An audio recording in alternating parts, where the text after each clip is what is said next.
Hello everyone. Today's session is about resources and development, the first chapter in geography. The chapter is all about resources, the types of resources, the classification of resources, land as a resource, soil as a resource, the need to conserve resources. But in today's session, we'll be basically focusing on understanding what resources are and their classification. Let's begin. The moment we talk about resources, what do we understand? The simplest definition would be anything that we use in our day-to-day life. Anything that has the potential to satisfy human needs, desires, comforts, can be considered as a resource. The next thing that comes to our mind is, can we live without resources? Are they really important in our lives? The answer is yes. They play a very important role in our lives. We cannot survive without resources. Just think for a moment. You get up in the morning, you start your day. The things that you will use in your day-to-day life, they are all resources. Can you live without them? Certainly not. Now, this triangle that you see, it has 4 components. Right on top you have the physical environment, that is nature. Then on the left you have technology, and on the right hand side at the base of the triangle you have institutions. And at center stage, you have human beings. This triangle is basically talking about the interdependent relationship between all the 4 components. Let's try to understand this interdependent relationship with the help of an example. Let's take the example of coal. What is coal? Coal is a fossil fuel. Where is it present? Well, it's present in nature, in the physical environment. Now, to take out coal and to further use it, what do we need? How do we take out coal from the earth's crust? Well, we use technology. Who evolves technology? Human beings. Who uses technology? Human beings. So human beings get the skill that is required, the training that is required, the knowledge that is required in institutions. So institutions are there to provide the necessary skill, training, knowledge, and also institutions are also places where processing of resources take place.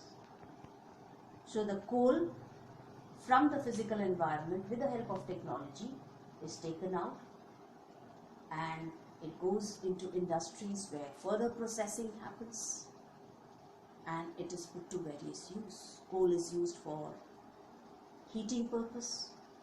Coal is used for the generation of thermal electricity. So coal becomes a resource.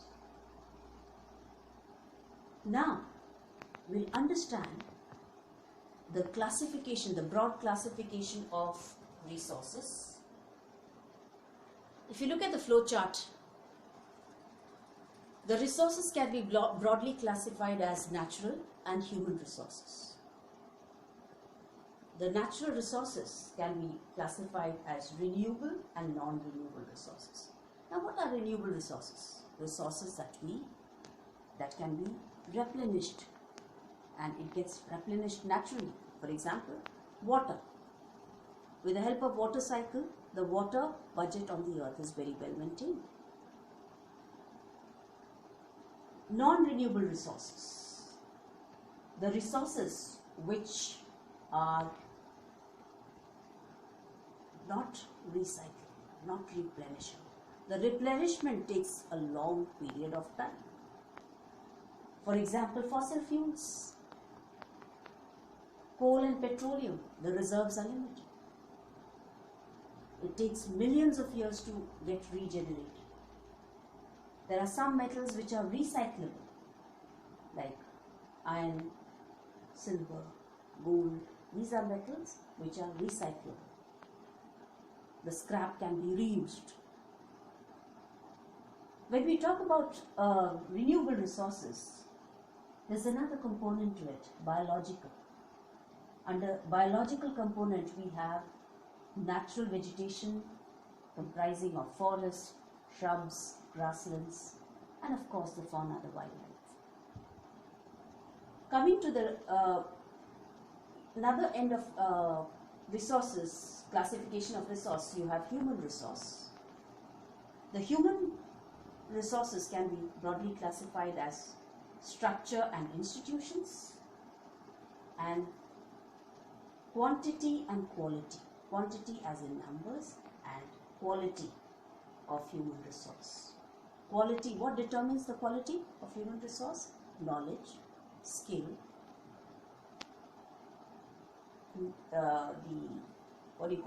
health, skill and knowledge. They are the key components which constitutes a human resource. And we know humans play a very, very important role in resource development. So this is all about the classification of resources. We'll be learning the details of it. Now, summing up today's session on by giving a quick recap as to what book defines resource as. Resources can be defined as anything that is available in our environment which has the potential to satisfy human needs, provided it is economically feasible, culturally acceptable, and technologically accessible. Resources are functions of human activities. Human beings themselves are a very essential component of a resource. Human beings are the ones who transform materials available in the natural surroundings into resource as per their needs, desires and comforts. And we also learned the broad classification of resources. Now, if you go through the content given in the book, you will be able to understand this portion better.